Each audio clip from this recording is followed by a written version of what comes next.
It has been a long winter break without sports, Paws, but we have everything to catch you up on what you missed.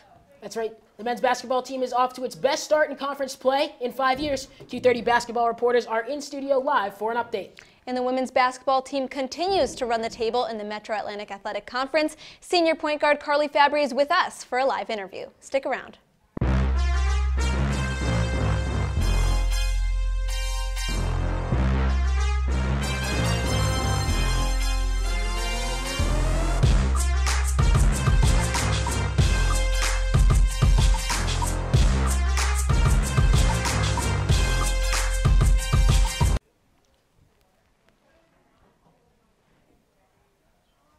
Hello, good evening, and welcome to Studio 125. This is Sports Paws, and I'm MJ Baird. And I'm Sierra Goodwill. MJ, 4 weeks away from the desk was much too long, but you know the Q30 sports team was still producing great coverage. That is certainly right, Sierra. I mean, don't worry if you missed anything, though, because we have our beat reporters in studio. They have you covered with a winter break update.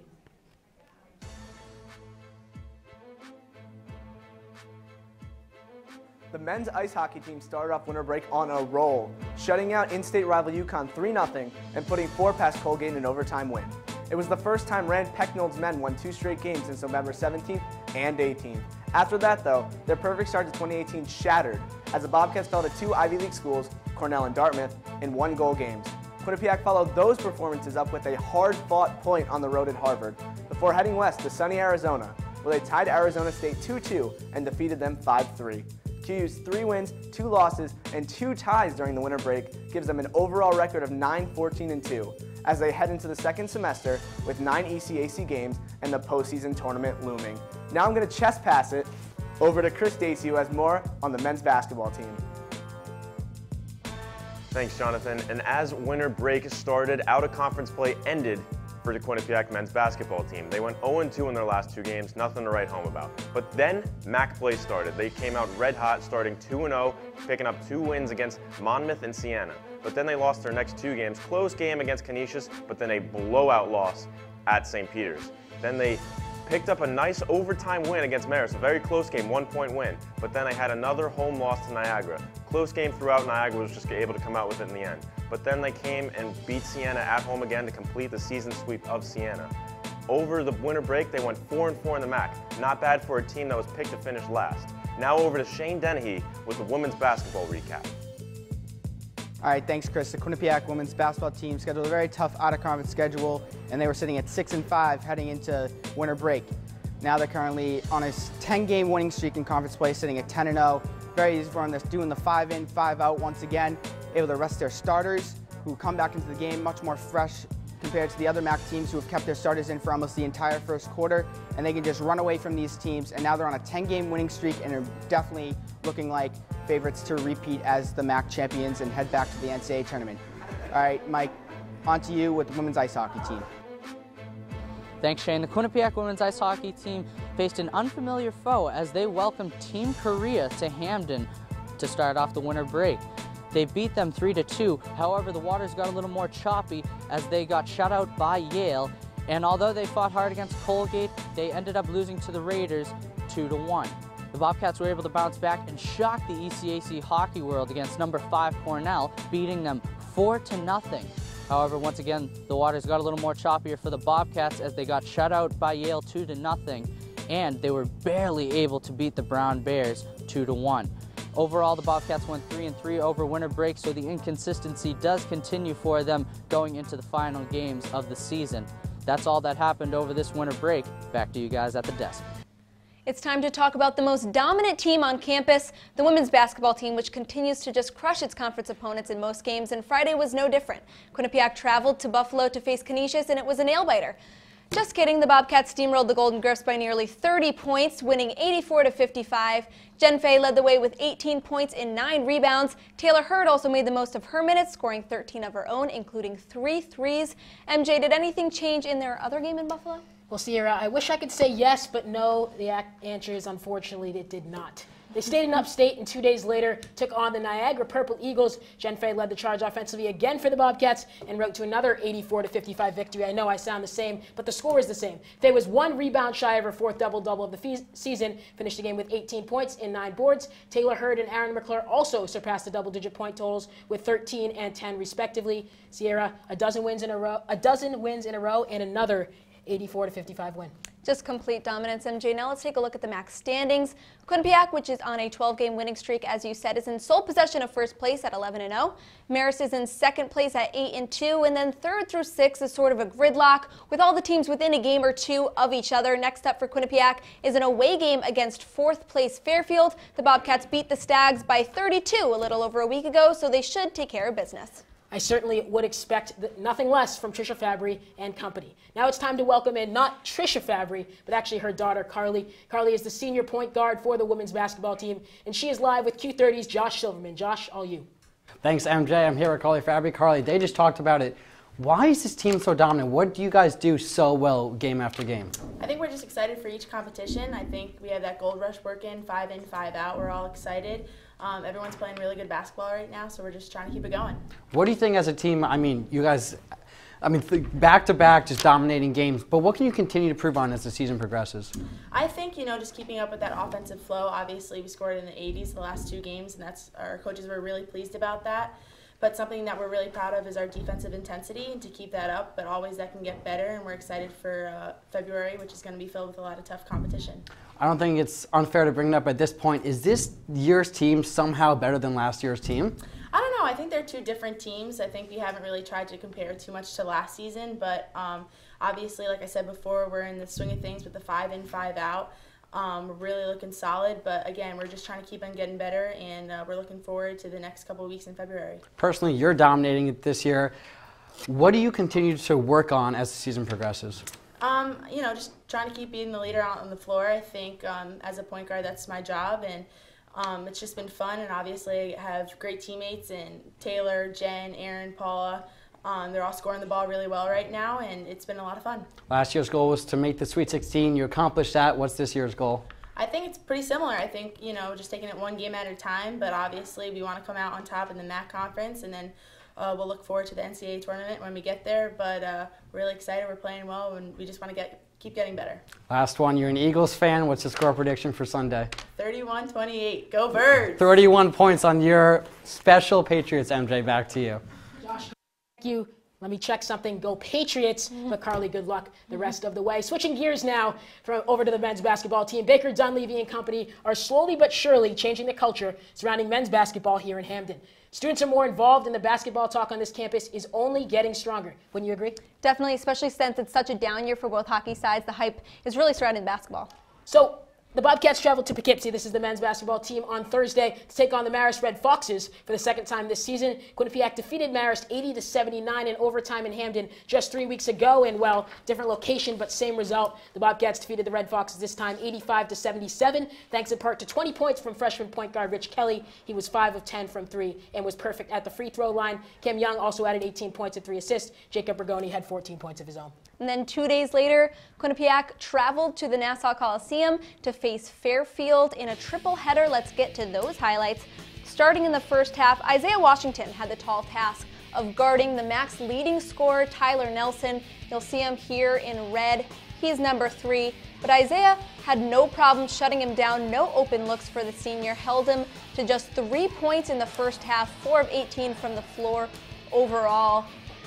Not what you would expect from the MAC's leading scorer, but then Isaiah Washington's defense turned to offense. You'll see him here with the bucket. He had 11 points all in the first half. Quinnipiac led by about 9 to 11 points the whole time until Fairfield's late comeback. Here they steal the inbound pass, gets it to Jesus Cruz, who cuts the lead to 2 points, but then it would come down to free throws for the Bobcats, and Cam Young is money from the stripe. They win, survive 75-70. Here's Baker Dunleavy after the game.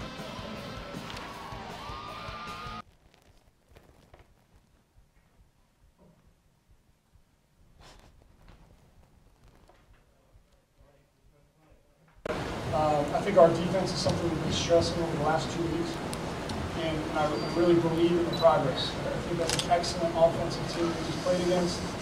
Obviously, they put, I think, 108 points on Niagara, a really good team. So we know what they're capable of offensively. And so for us to produce defensively the way we did was incredible. And so all of our guys deserve credit for that. We've been working at it. As a coach, it's fun to see the progress now. Now for a quick look at how the MAC standings are shaping up after about 8 to 10 games. Ryder tops the conference at 8-2. Below them is a bit of a gridlock. Iona, Canisius, and Niagara all have 7 wins. Quinnipiac rounds out the top 5 at 6-4. Like I said, their best start in 5 seasons. Manhattan leads the bottom half of the standings with a .500 record of 5-5, followed by Monmouth at 3-5, and 4 teams are knotted with only 2 wins. It's a close one this year, but when we come back, we'll show you the highlights from the women's ice hockey team's weekend series against the University of New Hampshire. And I'll join Q30's hockey beat reporter Kyle Levasseur to talk all things men's hockey, who he says is the team's best goal scorer.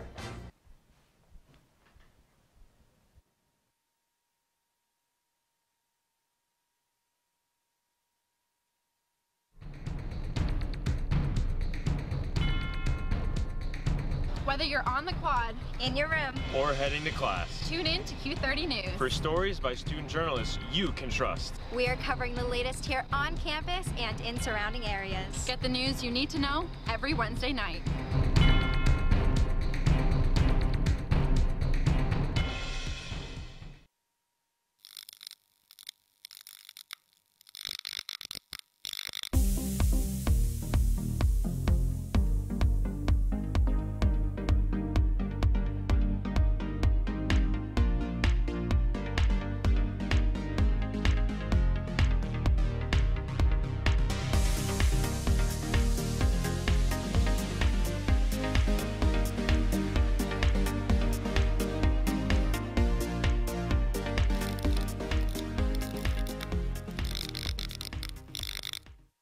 Coming up on #that, we talk about some fun events around Quinnipiac's campus.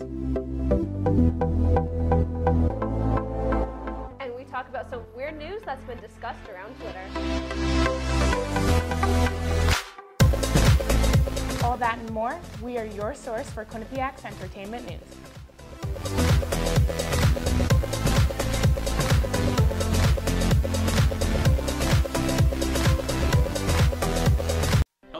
Tonight on Sandwich News, we will determine what makes a good sandwich and a bad sandwich. First, the standard sandwich. Uninspired and frankly, a little gross. But we have here a Ray and Mike sandwich, the Cadillac of sandwiches. And if you want one, well, come on down to Ray and Mike's at 3030 Whitney Ave, Hamden, Connecticut. Open every day from 6 a.m. to 10 p.m. QCash is accepted. Now that's a sandwich. Sports Paws is brought to you by Custom Cakes by Steve. If you can dream it, we can bake it. Welcome back. Sticking with the men's basketball team, we are now going to welcome in Ryan Chichester, the article machine. Ryan, thanks for taking a break from writing to come talk to us on camera. No problem, Sierra. I was getting a little carpal tunnel anyway. Okay, so it's a 3-game winning streak for the Bobcats now to move to 6-4 in the MAC. What can you make of this streak? Well, the first thing I look at is Isaiah Washington. We saw him in the season opener. He poured in 18 points, and everyone thought he might be the scoring machine. But after that, he shot just 29% from the field in the games leading up to this winning streak. But he's turned it around on the offensive side, shooting 46% during this 3-game winning streak, which he actually credits to his defense, which you alluded to earlier in the show. Washington, as you mentioned, shut down Tyler Nelson. He didn't have a bucket until the last 5 minutes of the first half. And then you go back to the Siena game, the start of this winning streak. He shut down their leading scorer, Roman Penn. He did the same to Brian Parker in the second game of the winning streak, and Brian Parker was 4th in the conference in scoring. So it's really been a defensive effort led by Isaiah Washington, who has come alive from the floor offensively. So he's definitely been the catalyst, and the team defensively as a whole has stepped up. Abdoulaye Bundu has been big. They really took advantage of a shorthanded Siena team in the first game of this winning streak. So defensively, it's been an A-plus effort, and you see it with 3 wins. Ryan, a lot of times when a team goes on a winning streak like this, you know, there's someone that's stepping up, making a big difference. Obviously, you just talked about Isaiah Washington, but which of these Bobcat players has really stepped up for you? Well, I think the first obvious answer is Cam Young. He's averaging 17.5 points a game. That's 5th in the MAC. And what's been so impressive with Cam Young is when he's not really feeling it from the floor, he still gets those points because he gets to the foul line. He's taken 159 foul shots so far this season. That's by far the most in the MAC. So even when he's not feeling it from the floor or the perimeter, he's still getting those points and keeping the Bobcats in games. And then you look at a freshman like Jacob Rigoni, he can get you those points from the perimeter. Tops in the MAC in three-point percentage. He helps the Bobcats get on these runs like they did against Marist in the second half to help them run away with that game. So Cam Young and Jacob Rigoni, I'd say, are your two offensive MVPs for the Bobcats so far. And we're about halfway through the conference season now. The Bobcats are 6-4, as we've mentioned a couple times now. MJ's their best start in the conference since the 2013-14 season. But can they keep up this level of play for the second half of the MAC play? Well, I think that's the million-dollar question right now, and I think it's one that will be answered in a hurry because the next 4 games for the Bobcats are against those 4 teams ahead of Quinnipiac in the standings. So Niagara, Canisius, so there are going to be some tough tests, and we'll find out really quickly. Can they sustain it? I don't think so, not through these 4 games, but that doesn't mean that they can't finish 5th or 6th and maybe get one bye in the upcoming tournament. Ryan, thank you. It's great to see your face in front of the camera, but get back with that pen and paper. We'd like to see those articles. You can check out all his work on our website at q30tv.com. Ryan, thank you. Thank you. It was an inconsistent 2017 for the Quinnipiac women's ice hockey team, and much of that has already trickled over into this first month of the new year. With the regular season quickly wrapping up, the Bobcats finished off their out-of-conference schedule with a home series this weekend against the University of New Hampshire. Let's have a look at the highlights from Game 1. As I said, we're going up to the Frank Perotti Jr. Arena up on the York Hill campus of Quinnipiac University. We're going to take you straight to the second period in this one because, trust me, you didn't miss much from the first. 5 goals in the second period, and here's the first right here. It's Brooke Bonsteel. Nifty moves in front, puts that one past the UNH keeper, and the Bobcats are up 1-0. But less than a minute later, UNH answers right back. Carly Turner, as she's falling to the ground, ties the score at 1. Abby Ives with almost no shot on that one. We're tied 1-1, but Melissa Samaskevich sneaks behind everybody on the UNH defense. She puts that one in for the goal, and the Bobcats are up 2-1. Nice pass from Kenzie Lancaster there, but again, UNH is not out of this one yet. Megara McManus, causes a turnover from a Bobcats defender, puts that one in the back of the net, and we're tied at 2. And ladies and gentlemen, we're still in the second period here, mind you. Another goal here from Kaylee Turner. She comes down, beats Ives near side. Ives probably would have wished she had that one back, but UNH leads 3-2. The Bobcats trying to get something going with the empty net in the third period. It's Kate McKenzie, and the shot is blocked. That is a tough one when you're on the man advantage because, well, UNH goes the other way. They'll get an open netter from the blue line. That's Amy Schlegel. Final score, UNH 4, Quinnipiac 2. And Quinnipiac faced UNH again in the second game of the series the next night, and beat reporter Tom Krasnowski has the game story from up at the bank. There's an old saying around ice hockey. If you put the puck on the net, you never know what can happen. For the Quinnipiac women's ice hockey team, they put 28 pucks on net on Saturday and scored just once in a crushing 2-1 defeat at the hands of the University of New Hampshire Wildcats. I think there's some pieces that were good, but some pieces that need to be better. I think it was great for us to score a power play goal today. I think everyone in this room has probably felt like it's been close so many times, and so nice to see that fall for us. Down by 1 with just a minute to go, and the goalie pulled. Co-captain Alicia Berry's shot glanced off the goalpost and off of goalie Ava Boutilier's skate, leaving the Bobcats the losers. I'm going to think about that for a long time, honestly. I was talking to Randy about it. We were both selling before it even actually went in, so. Freshman backup goalie Allison Small played well in her first action since January 2nd, but the Bobcats could not get her a win. I thought she worked into the game too. I think where she was in the second period versus the first was very different, and she started to really gain some composure and made some good plays for us, and I'm happy with how she played. The Bobcats feel like they played their game well, but UNH gave them a challenge as an out-of-conference foe that Quinnipiac doesn't see very much. I do think it's fun when an ECAC team plays a Hockey East team, and I think there's a bit of conference pride on the line, and I think they played well with that today. Hockey East is always fun to play. They definitely play a different style than ECAC teams. It's very much more individual than ECAC teams. ECAC teams tend to slow the play down, and we're used to that because we play the same way. So Hockey East, it gets us prepared to play more of individual game, being able to play in those one-on-one battles and win those races. This loss marks the end of Quinnipiac's homestand. It also marks the end of their out-of-conference play. The Bobcats are eager to get back to playing their ECAC hockey foes, which starts on Friday, February 2nd at RPI. At the Frank Perotti Jr. Arena at TD Bank Sports Center, I'm Tom Krasnowski, Q30 Sports. Great job on that, Tom. Now let's take a look at the USCHO polls and see where the Bobcats are stacking up. Quinnipiac not ranked in the top 10, but there are many ECAC teams who are. Clarkson most notably #2 in the nation, then Colgate and Cornell follow closely behind at 4th and 5th, then finally St. Lawrence at #8. Clearly the conference is very strong this year, which means it's not an ideal time for Quinnipiac to have these inconsistency issues that they're having. Moving to the men's ice hockey team now, we are going to welcome in MJ Baird over across the studio. He joins beat reporter Kyle Lavask to talk about the men's ice hockey team, who's also having an up and down season. What's in store for the rest of the season? Guys, I'll send it to you.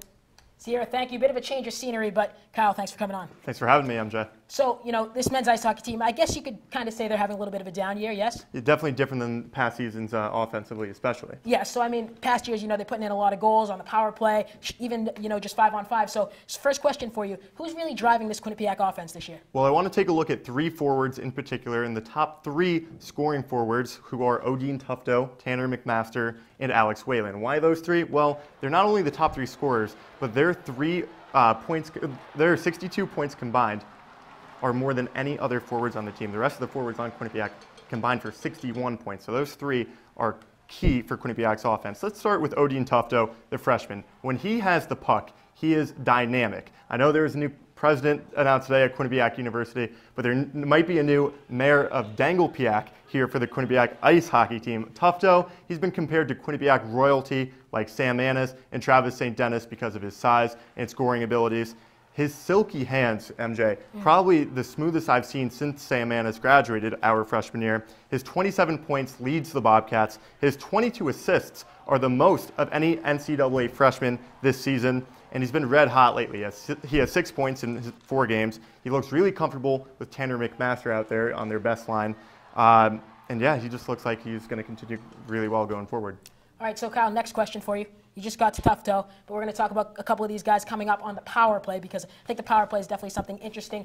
The men's ice hockey team here, I think I kind of saw at one of the games this year, they kind of clicked on the power play, right, and I think that's going to influence them down the stretch. The power play seems to be going on the up and up. What do you think? The power play is everything to this team's success. It's really their bread and butter. Rand Pecknell loves his teams controlling the puck, putting shots on net, and their lack of goal scoring, MJ, hasn't been because of a lack of shooting. In fact, they lead all of ECAC hockey in shots this season, but they're only 4th in goal scoring, and their power play is really going to turn that around if they continue their success that they have since the Harvard game. You were at the Harvard game up in Boston. They were 0 for 31 in their last 31 chances leading up to that. Since then, they're 6 for their last 10. A complete turnaround. Why is that? Well, they're most successful when they get the puck to their captain, Chase Prisky. Quinnipiac, they do really well when they have great offensive scoring defensemen.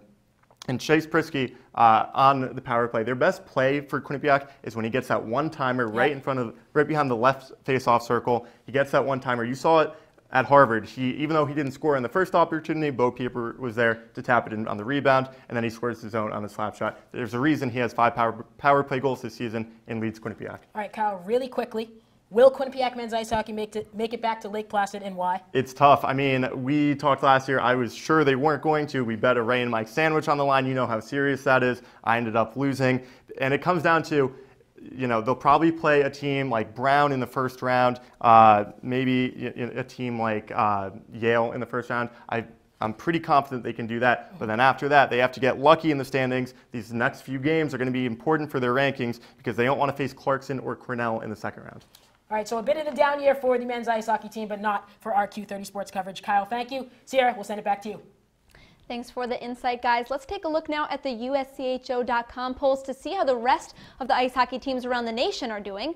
A familiar face there at the top, the ECAC's own Cornell, with #1 ranking 18-2-1 record. After Notre Dame in second, there's another conference foe, Clarkson, at third in the nation. Harvard is the only other team from the ECAC who received votes. It's time for a quick break, but when we come back, a story on how one athlete went from riding the bench to leading scorer in one season.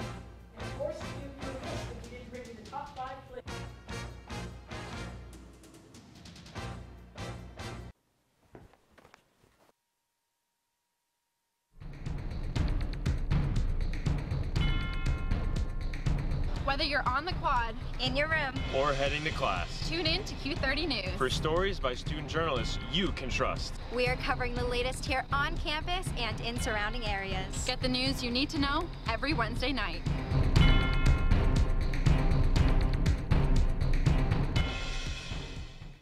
Hello, and tonight on Sandwich News, we will determine what makes a good sandwich and a bad sandwich. First, the standard sandwich. Uninspired, and frankly, a little gross. But we have here a Ray and Mike sandwich, the Cadillac of sandwiches. And if you want one, well, come on down to Ray and Mike's at 3030 Whitney Ave, Hamden, Connecticut. Open every day from 6 a.m. to 10 p.m. Q-Cash is accepted. now that's a sandwich. Welcome to the WQAQ Morning Show. Dan Ball and Emma Spagnolo joining you here from the QAQ studios in Hamden. And Emma, it is that time of year again.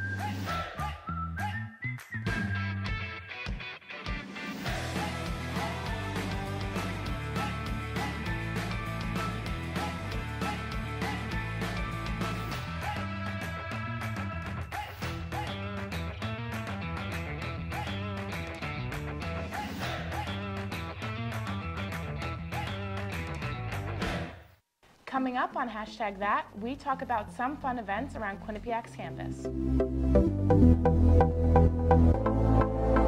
And we talk about some weird news that's been discussed around Twitter. All that and more, we are your source for Quinnipiac's entertainment news.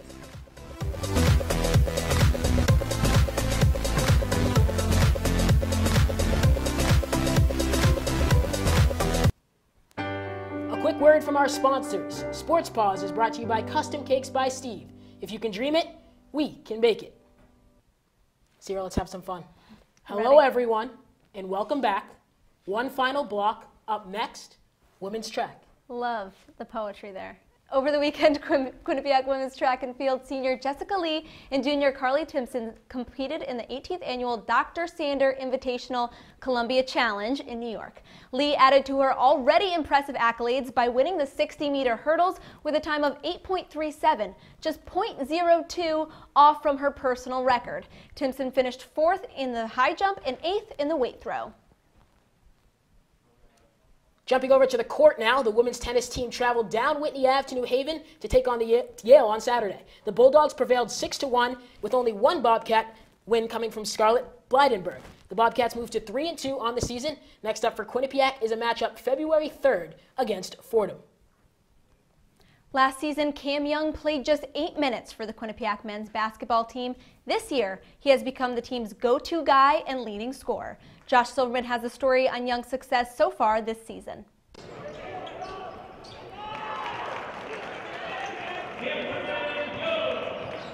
After 2 years of junior college and 1 year playing sparingly for Quinnipiac, senior guard Cameron Young has exploded onto the scene to become one of the conference's best players. His coach attributes his ability to control the game to his natural-born talents. His skill set at his size, I think he's a guard at 6'7", and so, he can really extend to the rim. He can shoot over people. His first step is long. So I think with his skill set, you normally see that skill set maybe a smaller guard, whereas he does it all and is able to kind of do it with size. Young's abilities make opposing coaches spread the floor, which creates opportunities for his teammates. He helps a lot, helps my assist numbers. But he helps a lot because he takes pressure off me to make plays, and he's doing a great job. For Cam Young himself, well, he's confident he can do just about everything. I think I'm versatile on both ends of the floor. I mean, I can mix it up by, shooting threes, driving to the basket. And I'm versatile on defense. I can guard multiple positions. Though he played only 8 minutes last season, Cameron Young has burst onto the scene this year, averaging over 20 points per game in conference play. He knows he can help the Bobcats achieve any goal that they set. For Q30 Sports, I'm Josh Silverman. Thanks, Josh. And it wouldn't be Sports Paws if we didn't send you out with the top 5 plays of the week. You're certainly right, Sierra. Let's roll the tape. We got top 5 plays from Quinnipiac Athletics this week. You go first. All right, I will take number 5. You saw this one in the highlight already earlier, but we are going to show you it again. It's from the women's ice hockey UNH game. And here we go. The Quinnipiac on offense and gets it to Brooke Bonsteel. Great moves in the crease. She scores with ease. Bobcats lost to UNH 4-2. We'll take you to play number 4. We'll take you to the hardwood. It's Cam Young to Isaiah Washington. You didn't see this clip before, but here it is. That's Washington for 3, nothing but net. We're going to actually show you that one again. Actually, no, I'm just kidding, ladies and gentlemen. That's a different play. The next possession from the same spot, it's Washington for a second consecutive triple. Play number 3. You saw this one before. Again, Fairfield steals the inbound, gets it to Jesus Cruz, cuts the game to 2 points in the final minutes, but Quinnipiac pulls it off. Number 2, back to the ice. It's women's ice hockey. Kenzie Lancaster threads the needle to Melissa Samoskevich. She's on a breakaway. Will she do it? Yes, she will. Goal. Samoskevich again, the captain for the Bobcats. And the top play of the week, it's not from a Quinnipiac Bobcat. It is from a Stag. Not on the first try, but great individual effort. He sticks with it, gets the board, gets the layup. But however, the Bobcats persevere, win it 75-70. Thank you for joining us for our first show back from winter break. Be sure to follow us on Twitter at Q30 Sports for updates on QU athletics all semester long. Ladies and gentlemen, you like this show? Well, we sure hope so. Check out more of our content on our newly branded website at q30tv.com for our entire production crew behind the scenes, the producers and all our talent, and of course, my co-host Sierra Goodwill. I'm MJ Baird. Thanks for tuning in, and have a great night.